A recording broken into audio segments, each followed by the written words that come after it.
Selamat sore, selamat beribadah untuk kita semua.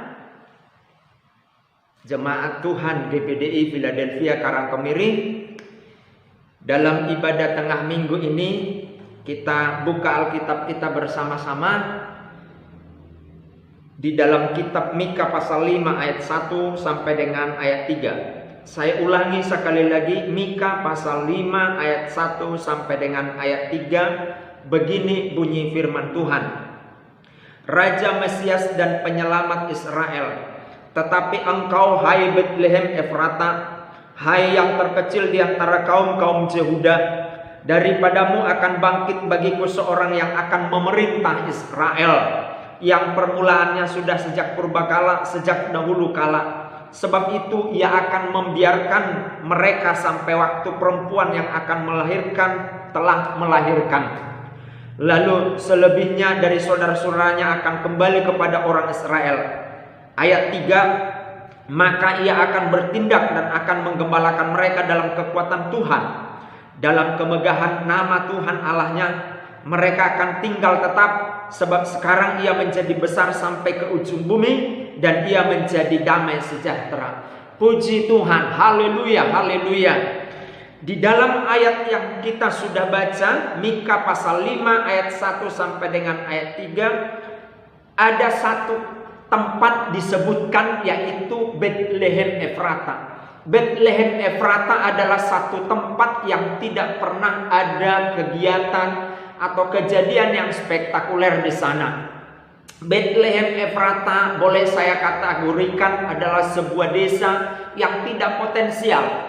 Tidak potensial secara ekonomi, tidak potensial secara politik, dan tidak potensial secara sosial. Haleluya, haleluya. Nah, namun yang tidak potensi itu justru dipakai oleh Tuhan. Perhatikan. Maka kesempatan sore hari ini yang kita renungkan, yang menjadi tema khotbah saya adalah yang kecil menjadi alat dipakai oleh Tuhan melakukan perkara besar, ya. Yang kecil alat Tuhan melakukan perkara yang besar. Kalau kita melihat di dalam bagian-bagian Alkitab, ada banyak hal-hal kecil yang dipakai oleh Tuhan untuk melakukan perkara-perkara dahsyat, ya. Kalau saudara menyelidikinya, maka saudara akan menemukan di sana banyak yang Yesus lakukan dari yang kecil menjadi besar. Contoh saja, ini bukan bagian daripada yang akan kita bahas. Haleluya. Untuk mengubah dunia, dia hanya butuh 12 orang. Saudara-saudara mungkin sebagai pemimpin perusahaan, untuk mengubah sebuah kota aja, atau mengelola satu daerah, satu wilayah yang dipercaya kepada saudara dalam satu produk, mungkin saudara akan membuat banyak struktur di sana, di tiap kabupaten begitu. Contoh di Jawa Tengah, saudara akan membuat di tiap kabupaten supervisor saudara. Tapi Yesus hanya 12 orang, itu seluruh dunia. Itu adalah contoh yang pertama. Yesus buat hal yang kecil bisa mengerjakan yang besar. Haleluya. Contoh yang kedua, Yohanes pasal 2 ayat 1 sampai ayat 11. Ayat itu bercerita tentang Yesus membuat anggur dari bahan air, atau Yesus membuat air menjadi anggur. Haleluya.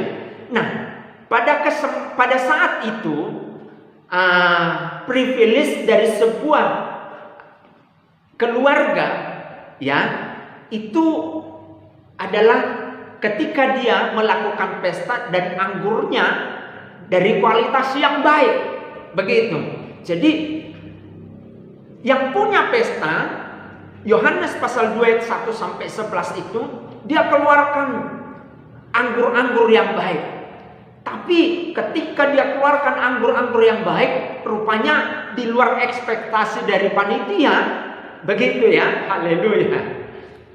Anggur itu habis, kelabakan, ya, panitianya kelabakan. Terus bagaimana ini dong? Kita mau cari kemana? Bingung mereka. Yesus ada di sana. Haleluya. Dan saudara tahu? Haleluya. Pemirsa tahu bahwa Yesus melakukan mujizat air menjadi anggur. Yesus tidak buat dari katakanlah buah naga jadi anggur begitu, ya. Mungkin itu lebih mudah karena proses fermentasi. Tapi ini air. Saudara mau fermentasi air sampai 1000 tahun, tetap aja dia rasanya air. Tapi kalau buah mungkin kita fermentasi bisa jadi anggur. Tapi ini air, hal yang kecil dipakai oleh Tuhan untuk membuat sebuah privilege keluarga di sana. Haleluya, luar biasa. Jadi hal yang kecil, perkara kecil, Allah Tuhan melakukan perkara yang besar. Jadi jangan anggap remeh yang kecil. Contoh yang ketiga, haleluya, Yohanes 6 ayat 1 sampai dengan ayat 15. Itu ayat tersebut menceritakan Yesus memberi makan 5.000 orang. Haleluya, 5.000 loh. Lalu apa yang dia lakukan di sana? Dari 5 roti loh. Haleluya, dan 2 ikan. Ini perkara kecil, ini hal kecil, 5 roti. Jadi hukum matematikanya Yesus adalah 5 tambah 2 sama dengan 5.000. Haleluya. Ini bukan masuk akal ini. Ahli ekonomi manapun ini tidak akan dapat ketemu, tidak akan ketemu.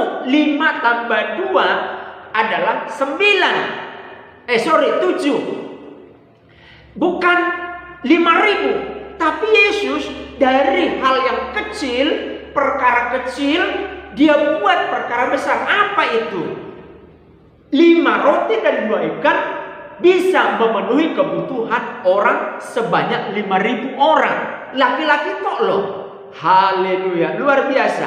Nah, dan yang paling menarik perhatian kita di dalam Yohanes pasal 6 ayat 1 sampai 15 adalah rotinya itu dari roti celai, bukan kualitas bagus, tapi dari kualitas rendah. Haleluya, haleluya. Jadi kalau di tangan Yesus yang rendah menurut dunia, yang hina menurut dunia pun, itu bisa dipakai untuk melakukan perkara yang besar. Nah, kita ini muridnya Tuhan. Saudara adalah muridnya Tuhan. Pemirsa adalah muridnya Tuhan.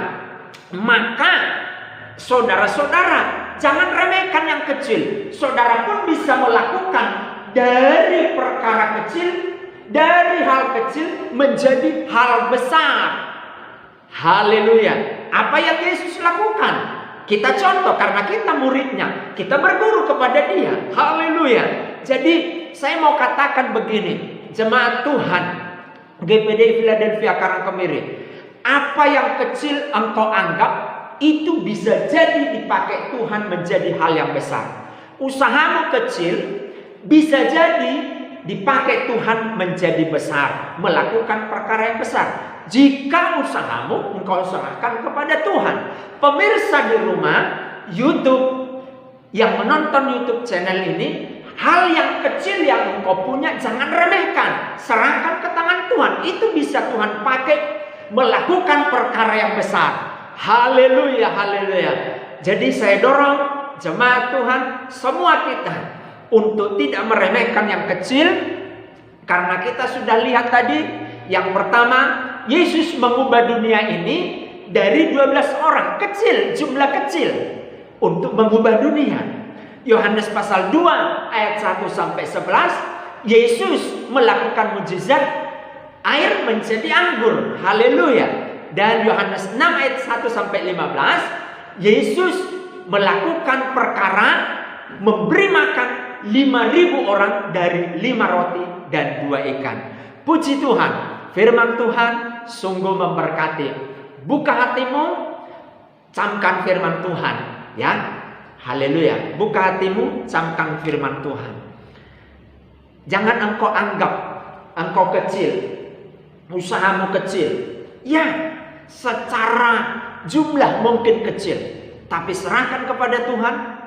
Usahamu, pekerjaanmu, keuangan hidupmu yang kecil itu, maka di tangan Tuhan akan dipakai oleh Tuhan melakukan perkara yang dahsyat dan luar biasa besarnya. Haleluya, haleluya. Tundukkan kepala, kita berdoa.